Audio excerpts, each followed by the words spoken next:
Wulfmare's Guide to Better Thieving by Wulfmare Shadowcloak. A boastful thief discusses the tricks of the trade. So, you want to make it as a cut purse? You want to live the life of a criminal? Always one step ahead of everyone and pockets brimming with septums. Maybe it appeals to you to try and earn a living of robbing some wealthy merchants or extorting your local shopkeepers. Let me give you a bit of advice. Don't bother. For every skilled thief I've met in my day, I've seen a 20 who thought that they had what it took but ended up rotting in jail. But if you're anything like me, you don't listen to advice.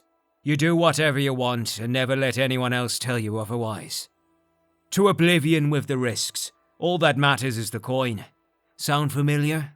If it does, then this book might just teach you the difference between acting like a petty thief and a master criminal.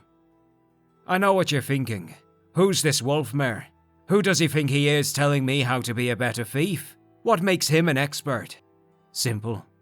Maybe you heard about that heist in Mournhold, when Queen Baranzaya's coronation crown went missing. Or perhaps the tale of an elderscroll gone missing from the White Gold Tower reached your ears. That's right. It was yours truly. I've done just about every kind of job you can imagine, and I've got the septums put away to prove it.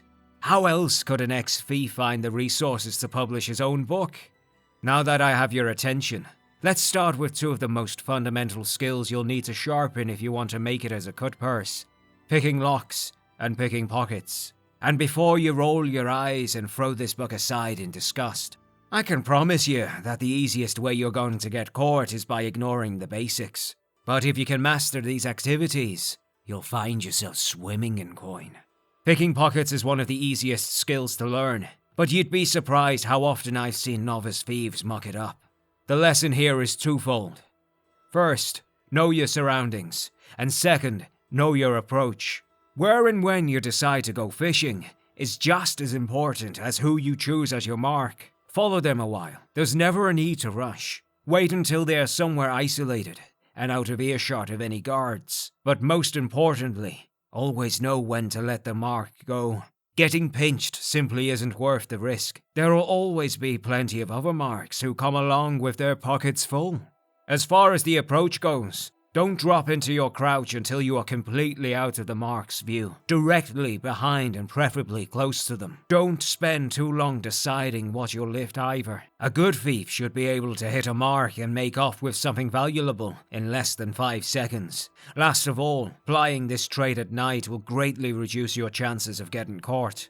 If you have no other choice and you have to do it in the daylight, just make sure you aren't out in the open. Lockpicking is an art form that takes years to master. The important thing to remember is that no two are alike, each one behaving completely differently. As long as you keep your wits about you and your patience, you'll find them easier to defeat than you'd initially expect. Good picks are always essential. Make sure you have plenty of them tucked away in your pockets. Always take your time and keep a light touch on the picks. When the tumblers begin to fall into place, you should feel the pick tremble ever so slightly. This means you're near the sweet spot.